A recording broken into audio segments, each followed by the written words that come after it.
आज हम सुनेंगे भगवत गीता के अध्याय नंबर 4 का दिव्य ज्ञान भाग नंबर 4। अर्जुन ने कहा, सूर्यदेव विवस्वान आपसे पहले हो चुके ज्येष्ठ हैं, तो फिर मैं कैसे समझूं कि प्रारंभ में भी आपने उन्हें इस विद्या का उपदेश दिया था।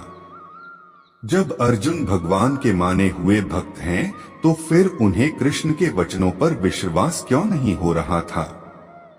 तथ्य यह है कि अर्जुन यह जिज्ञासा अपने लिए नहीं कर रहा है, अपितु यह जिज्ञासा उन सबों के लिए है जो भगवान में विश्वास नहीं करते, अथवा उन असुरों के लिए है जिन्हें यह विचार पसंद नहीं है कि कृष्ण को भगवान माना जाए। उन्हीं के लिए अर्जुन यह बात इस तरह पूछ रहा है, मानो वह स्वयं भगवान या कृष्ण से अवगत न हो। जैसा कि 10वें अध्याय में स्पष्ट हो जाएगा, अर्जुन भली भांति जानता था कि कृष्ण श्री भगवान हैं और वे प्रत्येक वस्तु के मूल स्रोत हैं तथा ब्रह्मा की चरम सीमा हैं। निस्संदेह कृष्ण इस पृथ्वी पर देवकी के पुत्र रूप में भी अवतीर्ण हुए।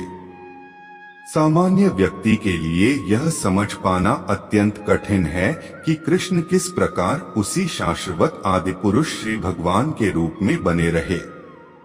आखिर इस बात को स्पष्ट करने के लिए ही अर्जुन ने कृष्ण से यह प्रश्न पूछा, जिससे वे ही प्रामाणिक रूप में बताएं। कृष्ण परम प्रमाण हैं, यह तथ्य आज ही नहीं अनंत काल से सारे विश्व द्वारा स्वीकार किया जाता रहा है। केवल असुर ही इसे अस्वीकार करते रहे हैं। जो भी हो, चूंकि कृष्ण सर्वस्वीकृत परम प्रमाण हैं, आथ अर्जुन उन्हीं से प्रश्न करता है जिससे कृष्ण स्वयं बताएं और असुर तथा उनके अनुयायी जिस भांति अपने लिए तोड़मरोड़ करके उन्हें प्रस्तुत करते रहे हैं, उससे बचा जा सके। यह प्रत्येक व्यक्ति के लिए आवश्यक है कि अपने कल्याण के लिए वह कृष्ण विद्या को जाने।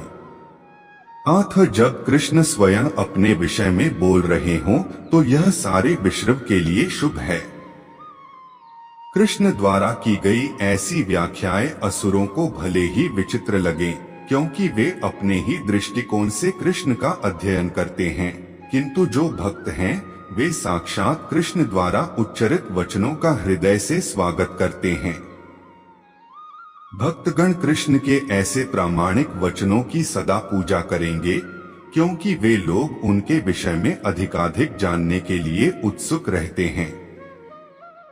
इस तरह नास्तिकगण जो कृष्ण को सामान्य व्यक्ति मानते हैं, वे भी कृष्ण को अतिमानव, सच्चिदानंद विग्रह, दिव्य, त्रिगुणातीत तथा दिक्काल के प्रभाव से परे समझ सकेंगे।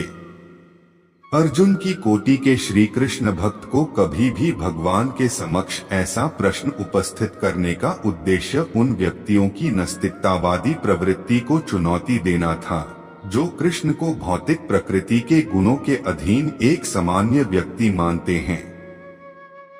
अगले भाग में हम सुनेंगे भगवत गीता के अध्याय नंबर 4 का दिव्य ज्ञान भाग नंबर 5।